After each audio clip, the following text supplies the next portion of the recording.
we're with Reece Conca. Reece, round one this weekend, but there's a lot of distractions going around.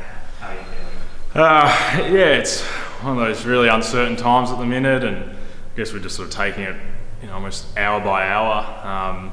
Waiting to hear from news from the AFL, and it's all sort of getting funneled down to us. But as a playing group, we're sort of just doing our business as we can. We're doing weights, still training really hard, preparing for round one as if it's going to happen. But it's just one of those things. I think as long as we prepare like we would any other day, then we'll hold ourselves in good stead.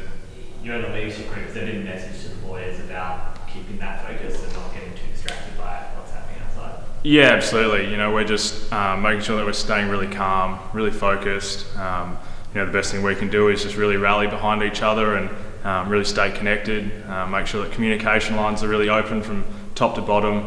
I think we're holding really well as a group, like I said, just preparing to play on Saturday. Talk us through some of the measures that you guys are going through to make sure that you guys can stay fit and healthy and I guess avoid the virus. Yeah, it's really interesting times. We're just trying to isolate ourselves as much as we can when we're away from the club. So whether that be at home, getting partners to stay home and work from home as well, or removing yourself from family activities and friend activities. I'm not going to go to family dinners and stuff like that, which as Italians, it's a bit confronting, but Mum won't like me for that. But these are the measures that we're taking. Making sure you're washing your hands as much as you can, and it's pretty similar messages to out in the general public, but just trying to be as strict as we can. Is there a bit of talk from your family about what's going on back at home?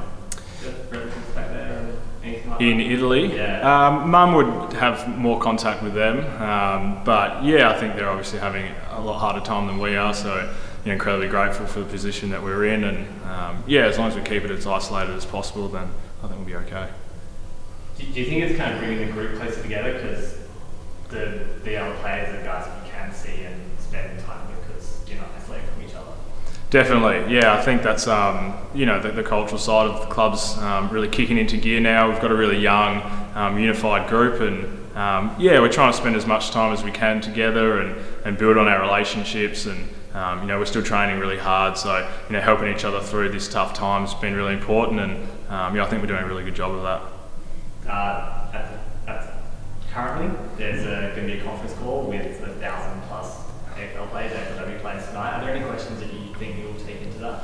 I'm sort of more one of those people that just likes to absorb information, and if something comes to me, then I'll definitely ask. But even that, we're potentially going to change how we go about that. It might just be the AFLPA delegates, Trav and Alex, that tune into that, and then they relay the message. We're not too sure at this stage, but I'm sure a lot of interesting information will come from that. We got a game this weekend against the Bombers.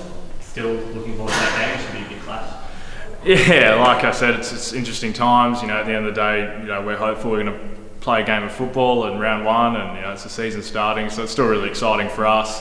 We'll field 22 guys, and the travelling to Melbourne's that little bit extra thing that we have to tackle, but the club's put some really great measures in place, and I think fixturing might be tinkered with a little bit the early parts of the season, so we don't know what that means, but we'll find out later this afternoon. But I think the guys are still excited to get over to Melbourne and play some football. How do you think the group will go having to 5-day breaks back to back playing games at that? It's the game's tough as it is physically and mentally, so I think recovery is paramount. Making sure the guys are doing everything they can in the physical mental space to prepare ourselves to have to back up after 3, 4, 5 days is really important, and we're just preparing for anything that comes our way.